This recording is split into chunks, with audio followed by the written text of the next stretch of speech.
Assalamualaikum warahmatullahi wabarakatuh. Halo Bapak dan Ibu serta teman-teman yang menyaksikan video ini. Perkenalkan, nama saya Kabut Yuli Asih dari Program Studi Pendidikan Luar Sekolah Fakultas Ilmu Pendidikan Universitas Negeri Yogyakarta.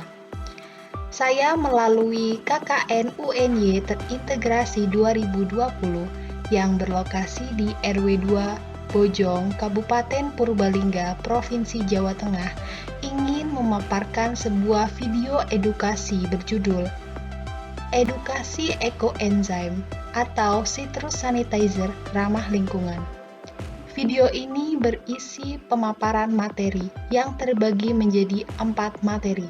Yang pertama, apa itu ekoenzim? Yang kedua, kenapa harus ekoenzim? Yang ketiga, bagaimana pembuatan ekoenzim? Dan yang keempat, apa saja manfaat dari ekoenzim? Berikut cuplikannya. Materi pertama, apa itu ekoenzim?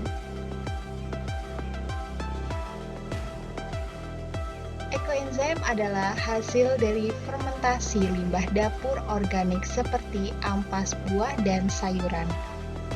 Selanjutnya ada gula sebagai molases, seperti gula coklat, gula merah atau gula tebu, serta adanya air.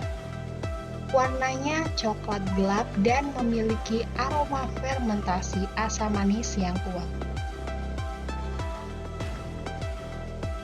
Berikut ini merupakan sejarah ekoenzim. Ekoenzim ini pertama kali diperkenalkan oleh Dr. Rosukon Pompampong yang merupakan pendiri Asosiasi Pertanian Organik di Thailand. Selanjutnya materi kedua yaitu kenapa harus ekoenzim?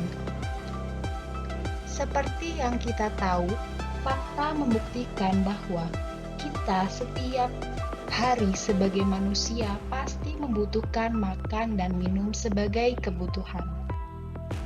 Melalui kebutuhan tersebut, maka timbul kebutuhan lain, yakni selalu menyediakan pembersih yang dapat melindungi kita dari kuman dan bakteri. Nah, produk yang kita gunakan di rumah sebagian besar mengandung bahan kimia sintesis yang berbahaya bagi kesehatan manusia dan lingkungan. Kemasan dari produk-produk pembersih tersebut juga mencemari lingkungan karena hanya sebagian kecil yang didaur. Selanjutnya dari aktivitas makan, minum, serta membersihkan tersebut tentu menimbulkan berbagai macam sampah yang tidak bisa terhindarkan. Tempat pembuangan akhir menjadi solusi terakhir bagi sampah-sampah tersebut. 70% sampah yang terbuang di tempat pembuangan akhir adalah sampah organik. Sampah organik di tempat pembuangan akhir menimbulkan bau yang tidak sedap di lingkungan, mengurangi tingkat daur ulang plastik, serta memberi resiko terjadinya ledakan tempat pembuangan akhir. Pembusukan sampah organik juga menghasilkan gas metana. Nah, dengan membuat ekoenzim tersebut, kita telah mengolah sebagian besar sampah kita dan mengurangi beban tempat pembuangan akhir. Selain itu, dengan membuat ekoenzim, kita mampu mengurangi produksi limbah kimia sintesis dan sampah plastik sisa kemasan produk rumah tangga pabrikan seperti pembersih. Materi yang selanjutnya yaitu pembuatan ekoenzim. Terlebih dahulu kita harus tahu rumus-rumus dalam membuat ekoenzim. Jangan lupa rumusnya ya. Citrus enzyme cleanser atau disebut dengan ekoenzim memiliki beberapa rumusan dalam pembuatan. Yang pertama, 3 bagian limbah kulit jeruk atau setara dengan 300 gram. Yang kedua, 1 bagian molase atau setara dengan 100 gram. Dan yang ketiga, air atau setara dengan 1000 ml atau 1 liter. Ketiganya lalu dicampurkan menjadi satu dan difermentasikan selama 3 bulan pada tempat yang tertutup.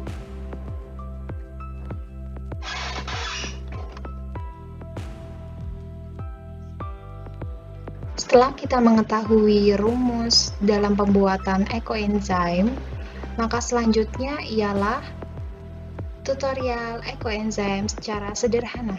Sederhana yang membawa sejuta manfaat. Perhatikan cara membuatnya ya. Alat dan bahan untuk membuat citrus ekoenzim. Perhatikan ya. Yang pertama ada takaran air beserta air ukuran 1 liter atau 1000 ml. Yang kedua tentu ada limbah kulit jeruk ukuran 300 gram. Yang ketiga ada gula pasir sebagai molase ukuran 100 gram. Dan yang terakhir ada botol bekas plastik berukuran 150 ml beserta tutupnya. Nah, lanjut langkah cara membuat citrus ekoenzim. Yang pertama, masukkan limbah kulit buah jeruk ke dalam botol plastik. Untuk limbah kulit jeruk, bisa kalian potong-potong kecil sehingga memudahkan untuk memasukkan ke dalam botol melalui ujung tutupnya, atau bahkan bisa kalian haluskan menggunakan mesin penghalus.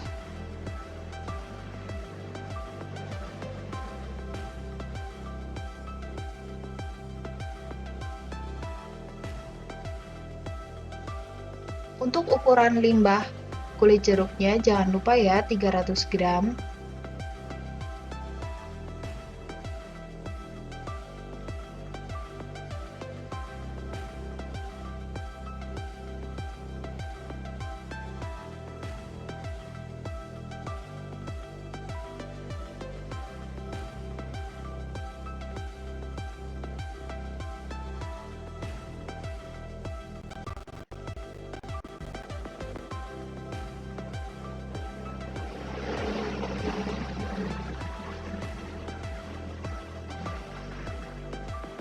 Oke, selanjutnya yang kedua, masukkan gula pasir ke dalam botol plastik.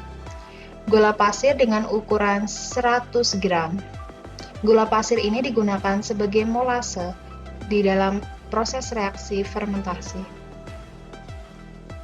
Selanjutnya yang ketiga yaitu masukkan air ke dalam botol plastik. Air berukuran 1000 ml atau setara dengan 1 liter. Jangan sampai tumpah ya, karena untuk ukuran atau perbagian sesuai dengan rumus akan menghasilkan ekoenzim yang maksimal.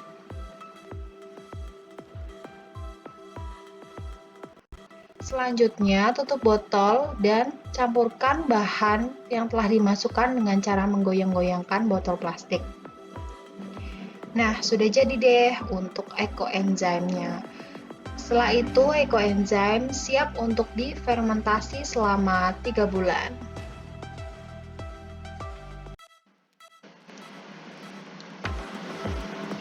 Setelah dilakukan proses pembuatan larutan ekoenzim, selanjutnya larutan ekoenzim siap untuk difermentasi. Masa fermentasi ekoenzim. Fermentasi ekoenzim dilakukan selama 3 bulan penuh. Lokasi penyimpanan perlu diperhatikan karena untuk menghindari kontaminasi, sehingga tempatkan wadah larutan fermentasi di tempat yang pertama, tidak terkena sinar matahari, yang kedua, memiliki sirkulasi udara yang baik, dan yang ketiga, jauh dari WC, tong sampah, tempat pembakaran sampah, dan bahan kimia. Proses selanjutnya yaitu menunggu dan mengamati. Proses menunggu ialah membuka tutup wadah selama 10 detik pada yang pertama setiap hari di bulan pertama, yang kedua 3-4 hari di bulan kedua dan ketiga. Selanjutnya proses mengamati.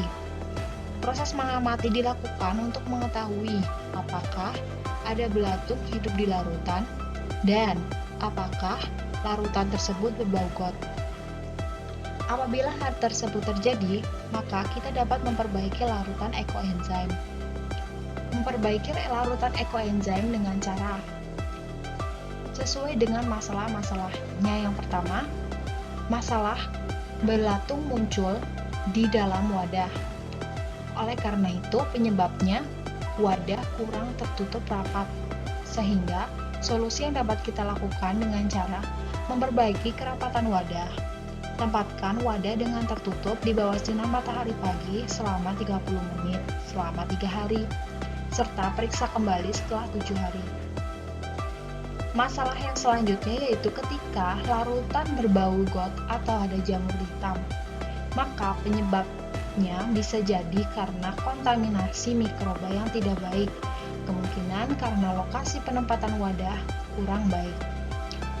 Solusi yang dapat kita lakukan yaitu dengan perbaiki kerapatan wadah, tempatkan wadah tertutup di bawah sinar matahari pagi selama 30 menit selama 3 hari, dan periksa kembali setelah 7 hari. Nah, apabila bau got tersebut tidak hilang setelah 3 hari penjemuran dan total 7 hari perbaikan, maka kita bisa memasukkan gula sejumlah takaran awal, sesuai dengan takaran awal pembuatan, lalu difermentasikan kembali selama 1 bulan.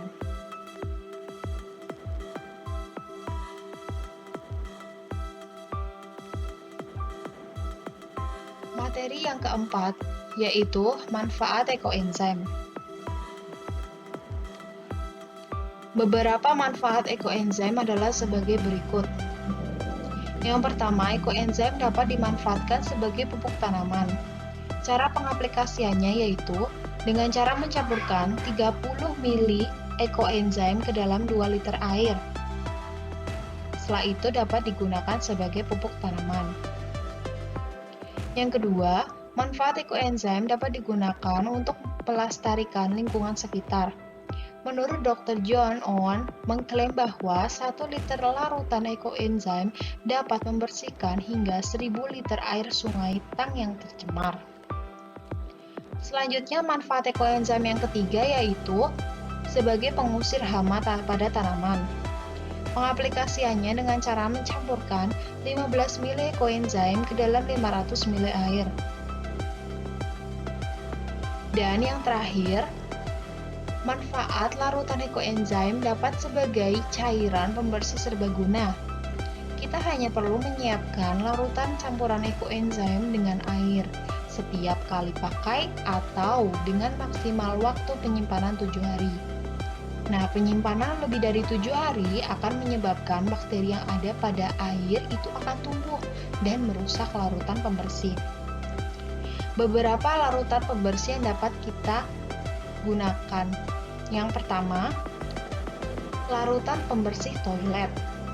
Larutan pembersih toilet dengan menggunakan ekoenzim dapat diaplikasikan dengan cara bisa ditambahkan baking soda terlebih dahulu ke dalam saluran, lalu disiramkan ke ekoenzim untuk hasil yang maksimal. Selanjutnya, cairan pembersih furniture atau perkakas dapur. Cara pengaplikasiannya dapat langsung digunakan atau dimasukkan ke dalam botol semprot. Dan yang terakhir, larutan cairan pembersih sayur dan buah. Dengan pengaplikasiannya yaitu merendam sayur atau buah selama 5 menit. Selanjutnya, membilas sayur atau buah dengan air yang mengalir. Itulah manfaat dari larutan ekoenzim.